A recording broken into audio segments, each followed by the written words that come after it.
Good morning and welcome back to the vlog.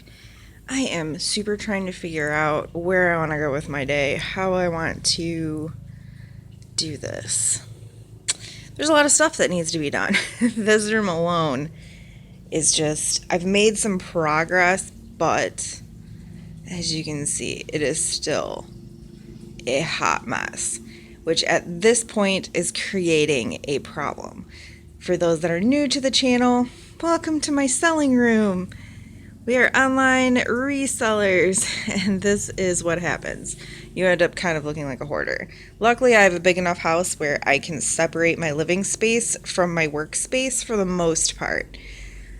But when you get really busy, everything just kind of gets piled in a spot that's out of the way, except for then it all ends up in piles. 2 times this week, I had something sell that I couldn't find. Yesterday, it was a book that sold, and I couldn't find it. I ripped this room apart for 3 hours before I found the book. The other one was an old glass ashtray that I still haven't found. I ended up having to cancel that order. I don't know where it's at. It's been listed for probably 2 years plus. It's been moved so many times in 2 years. I vaguely remember putting it in a box and then thinking to myself, oh, I'll just put this over here. It'll be out of the way. And now I don't know where it's at. That's what I get. So this room, hot mess disaster. I really should do some work in this room today. Getting some organization done, some things listed. This stuff's all already listed.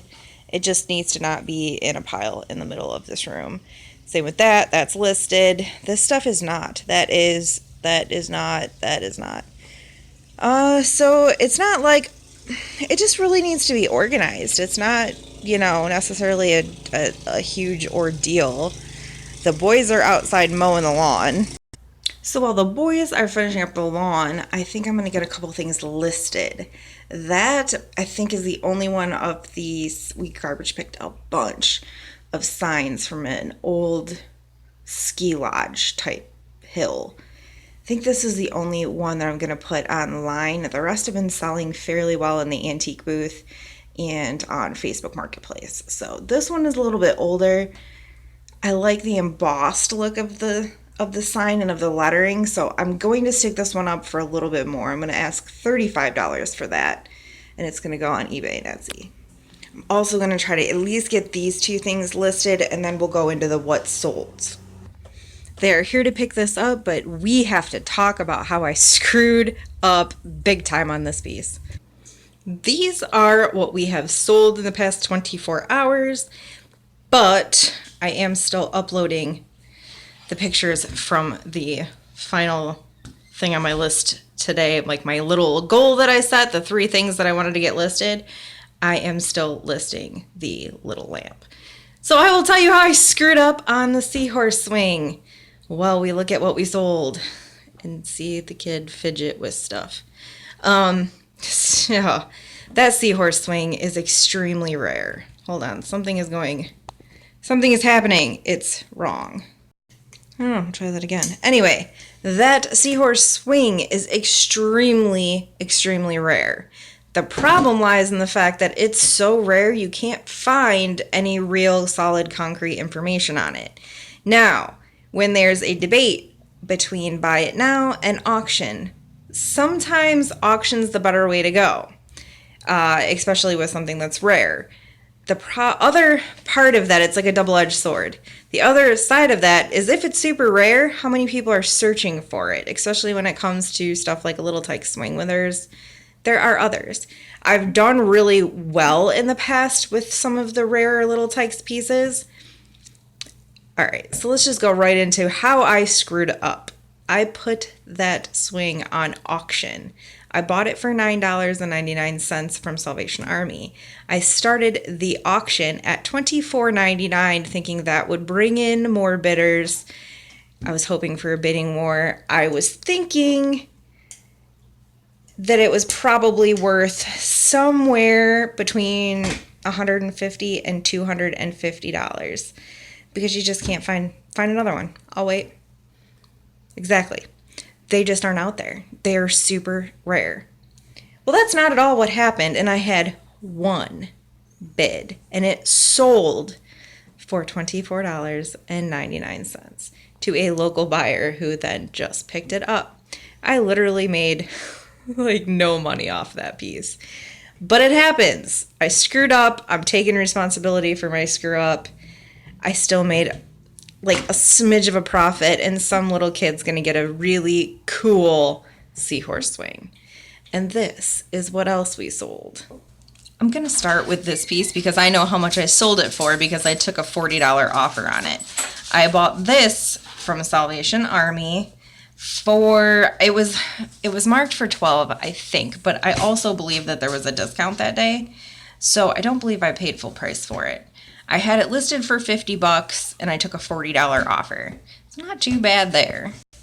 And then we'll jump into this one because I also know that I took a $28 offer on this. It is Rose Lane Pottery Mid-Century Deer. It has the original sticker even though that's upside down. Original sticker. We bought this at an auction in a box lot. I had it listed for $34.99. I took a $28 offer on it. I think I paid $2 for the entire box of contents. This is the last thing we sold on eBay for $19.99 with free shipping. I've had this for at least a year now. I bought it last year at a garage sale for $5, but apparently I bought it after the 4th of July, and it has sat on eBay since. So I don't know if I made any money off that with relisting fees and whatnot, and shipping's gone up I think twice since I bought this, so I'm hoping we're still in the first class rate and that it will only cost me around $5 to ship that out. So I've got basically 10 invested in it and a year's worth of relisting fees. Blow Mold Santa. Unfortunately, Blow Mold Santa, even though he is vintage from 1968, he's not really worth all that much. So he sold for $10 and $10.40 for shipping. And he sold on Etsy. Hip Hop Anonymous. He is now going to be a Polish hippo. He is headed to Poland.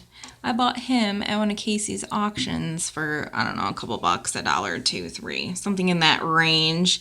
And he sold for $15 and he is headed all the way to Poland. And last but very definitely not least, I bought 2 old mailboxes for $17.50 at one of Casey's auctions.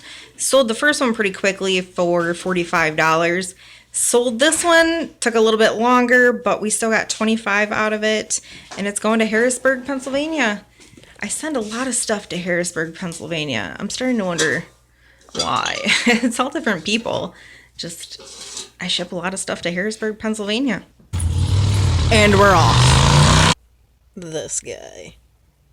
I'm super intrigued by this. It is a church rummage sale at a Korean United Methodist Church. Let's go see what we can find.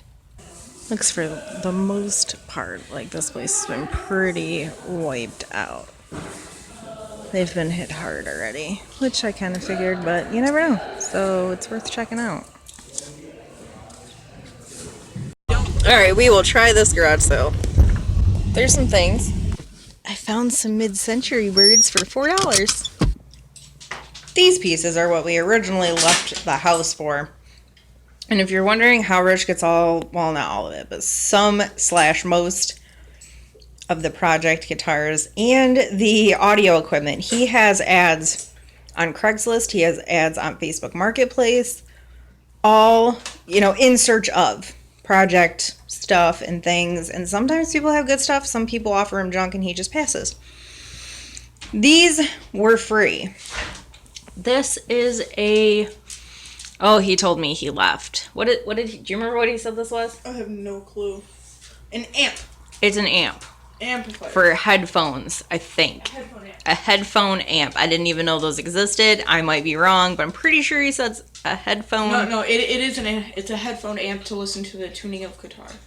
Ah, see, at least the kid listens.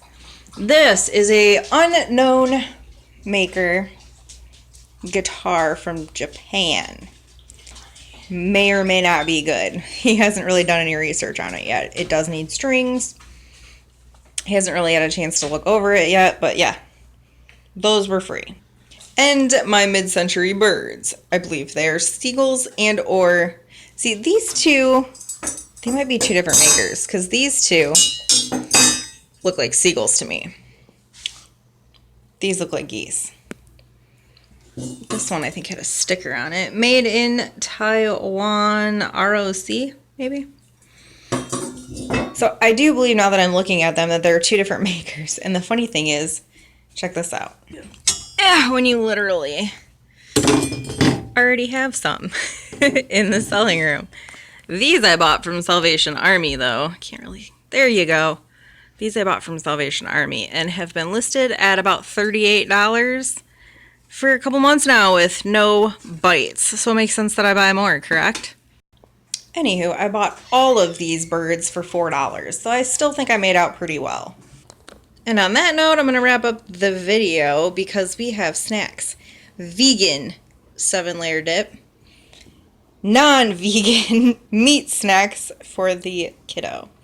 We're going to go watch a movie and enjoy our Saturday night. That I am not vegan in.